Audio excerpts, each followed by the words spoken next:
There's sort of two ways I can almost see that confidence mirage going. It's, believing certain things like, okay, it is competent enough to replace workforces, or we've tried it and it isn't good enough. Like we come back to that company that you referenced earlier of Builder AI. That started quite a few years ago and wasn't really using anything probably to the scale or the level of AI we have today.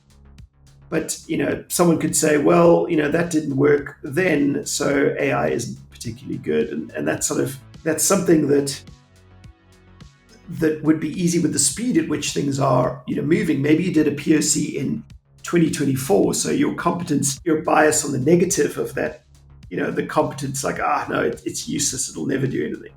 But now it's completely capable, or it's over capable and it's not quite there yet. I guess it's about finding that balance. It's about grounding yourself, working with people who understand AI and can say, well, it is really good for these applications. And this is where we stand today with it. That's a good point, because it isn't perfect. And I think that's where, ChatGPT did have the version 5, and then people were complaining because they actually liked the prior version better in certain aspects and the way it would presented things. I mean, it's imperfect. It's not a perfect system. So you have to have those checks and balances. And if you don't, we get to a point where it's like you start to your gap becomes greater and greater because you're relying so heavily on it. But then if it's wrong, you are confident in the output, but then it becomes incorrect, and how that, moves through the system, like your company, can be detrimental.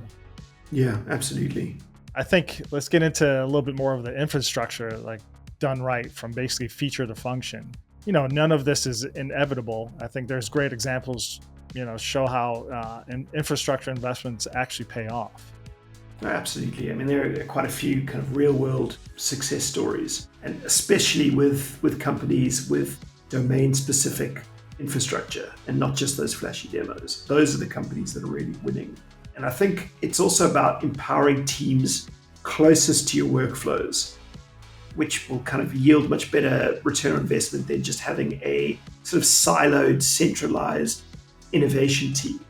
And we're seeing it with companies we're working with, where you want to identify the opportunities and you want to put the technology closest to where it's going to be felt. And that's often, with those teams directly to realize those opportunities you've identified. So some of the things that we look at, when you're assessing, AI and looking at infrastructure as well, is finding out where can we identify those areas of opportunity? Where are the efficiencies that can be realized through building this infrastructure? Where are the opportunities to improve things like UX or CX? And how do we think, this is one of the most important ones, how do we think for the future of where this technology is going? Because again, coming back, I always come back to the pace with which this is changing, but it's important because planning, it is rendered, null or void if you're not thinking about where this is going in the very near future. So think about how your interfaces are going to change, how interfaces can even become deprecated pretty soon in favor of sort of protocols to just directly interface or allow agents to directly interface with what you're working on. So have that plan, start small, make it scalable, have that future state in mind, be able to pivot and adapt.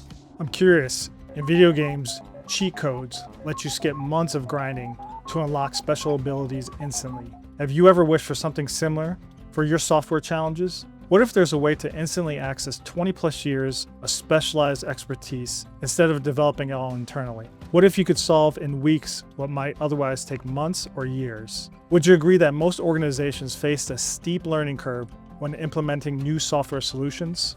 At my company IIIMPACT, we serve as that cheat code for companies looking to transform complex software into intuitive experiences that users love and that drive real business results. Would it be valuable to explore? And how might this work for your specific situation? Visit impact.io for a free strategy session focused on your unique challenges.